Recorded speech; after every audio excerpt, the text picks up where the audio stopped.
Deforestation is a major environmental issue that has far-reaching consequences for the planet and its inhabitants. Forests are crucial ecosystems that provide habitat for a wide variety of species, absorb carbon dioxide from the atmosphere, regulate local climates, and serve as a source of livelihoods for many communities around the world. However, forests are being destroyed at an alarming rate due to human activities such as logging, agriculture, urbanization, and mining. Deforestation has a profound impact on biodiversity, as it destroys habitats and forces wildlife to migrate to new areas or face extinction. The loss of forests also exacerbates climate change, as the carbon stored in trees is released into the atmosphere when they are cut down. In addition to its impact on the environment, deforestation also has serious social consequences. Many indigenous and rural communities rely on forests for their livelihoods, and the loss of these resources can lead to poverty and displacement.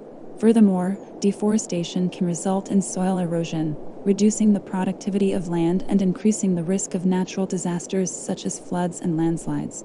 Efforts to reduce deforestation and promote sustainable forest management are underway globally, including measures such as protected areas, sustainable forestry practices, and programs that provide alternative livelihoods for communities. However, much more needs to be done to slow the rate of deforestation and ensure that the world's forests are protected for future generations.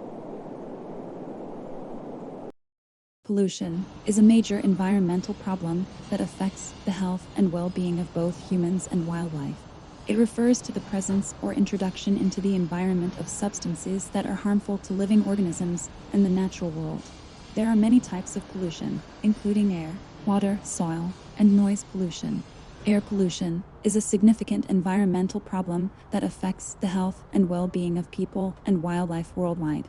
It refers to the presence of harmful substances, such as gases, particulates, and biological molecules in the Earth's atmosphere. The primary sources of air pollution are human activities, such as burning fossil fuels, deforestation, industrial processes, and transportation.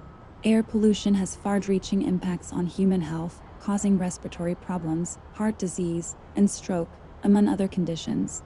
It also damages crops, forests, and bodies of water, and contributes to climate change. Governments and individuals alike have a role to play in reducing air pollution. Measures include transitioning to renewable energy sources, improving transportation systems, and promoting sustainable practices in industries and agriculture. Educating the public on the dangers of air pollution and how to reduce it can also play a crucial role in reducing its impact. In conclusion, air pollution is a serious problem that requires immediate action. By working together, we can create a cleaner and healthier future for ourselves and the planet. Water pollution is the presence of harmful contaminants in bodies of water, such as lakes, rivers, oceans, and groundwater. It can come from various sources, including agricultural runoff, industrial waste, sewage, and plastic litter. Water pollution can have severe consequences for both the environment and human health. Contaminated water can harm wildlife and aquatic plants, disrupt food chains, and make water bodies unsuitable for recreational activities. It can also cause illness, birth defects, and reproductive problems for people who consume or come into contact with polluted water. To prevent water pollution, individuals and businesses must reduce their use of harmful chemicals, properly dispose of waste, and follow best practices for agriculture and industry. Governments can also play a role by enforcing regulations, monitoring water quality, and investing in infrastructure to treat and clean up contaminated water. In conclusion, water pollution is a global issue that requires cooperation and action from all sectors of society. By protecting our water resources, we can preserve the health of the environment and secure a clean and safe water supply for future generations. Noise pollution refers to excessive and disruptive sounds that affect the quality of life for humans and wildlife. It can come from various sources, including transportation, industrial activities, construction, and entertainment. Noise pollution can have serious impacts on human health, causing stress, sleep disturbance, hearing loss, and cardiovascular problems. It can also disrupt communication and harm wildlife by interfering with their ability to find food, mates, and protect their young. To reduce noise pollution, individuals and communities can take steps to limit noise exposure, such as using soundproofing materials, avoiding loud activities at night, and supporting efforts to regulate noise levels in public spaces. Governments and businesses can also play a role by implementing noise control policies, investing in quieter transportation systems, and reducing noise emissions from industrial activities. In conclusion, noise pollution is a growing problem that affects the health and well-being of humans and wildlife alike. By taking action to reduce noise exposure and promote quieter environments, we can improve our quality of life and protect the health of our communities.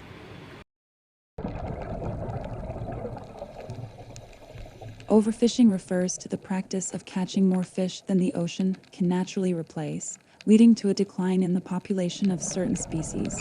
This is a significant global issue, as it impacts both the health of marine ecosystems and the livelihoods of people who rely on fishing for their income.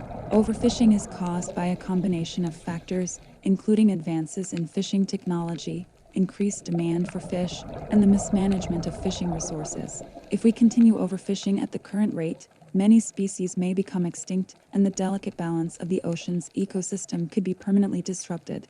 To ensure the long-term health of our oceans, it is important for governments, fisheries, and consumers to work together to implement sustainable fishing practices and reduce the demand for overfished species. Solutions: nature pollution and overfishing. To address nature pollution and overfishing, several solutions can be implemented. One approach is to enforce regulations on fishing quotas and gear types. This ensures that the number of fish being taken from the ocean is sustainable and does not lead to depletion of fish stocks. Another solution is to create marine protected areas where fishing is restricted or banned, helping to preserve these ecosystems for future generations. Sustainable fishing practices, such as using fishing gear that minimizes bycatch and habitat damage, can also play a key role in reducing the impact of fishing on the environment. Finally, reducing plastic waste in the ocean is crucial in mitigating the harm it causes to marine life and ecosystems. Air pollution. Air pollution can be tackled through a combination of measures. Switching to clean energy sources, such as wind and solar power, can significantly reduce greenhouse gas emissions and improve air quality. Improving vehicle emissions standards is another important step in reducing air pollution, as transportation is a major contributor to air pollution. Encouraging the use of public transportation, such as buses and trains, can also help to reduce the number of cars on the road and improve air quality. Additionally, implementing policies to reduce industrial emissions, such as by promoting energy-efficient technologies, can help to lower the amount of harmful pollutants released into the air. Water pollution. Water pollution can be addressed through a number of solutions. Improving wastewater treatment methods can ensure that harmful pollutants are removed from water before it is released back into the environment. Regulating the release of hazardous chemicals into water bodies, such as rivers and lakes, is another important step in protecting water quality. Implementing best management practices for agriculture and industry, such as reducing the use of pesticides and fertilizers, can also help to reduce water pollution. Finally, promoting conservation and protection of wetlands, which act as natural filters, can help to ensure that water is clean and safe for human use and the environment. Conclusion. Human damage to nature is a serious issue that needs to be addressed. From deforestation to pollution, the effects of human activity on the environment are vast and varied. There are a number of potential solutions to these issues, from government policies to individual action. It is essential that we take steps to protect the environment and preserve nature for future generations. This can be done through education, conservation efforts, and reducing our own environmental impact. By doing so, we can help to reduce the damage caused by humans and protect the environment. Only we can achieve this.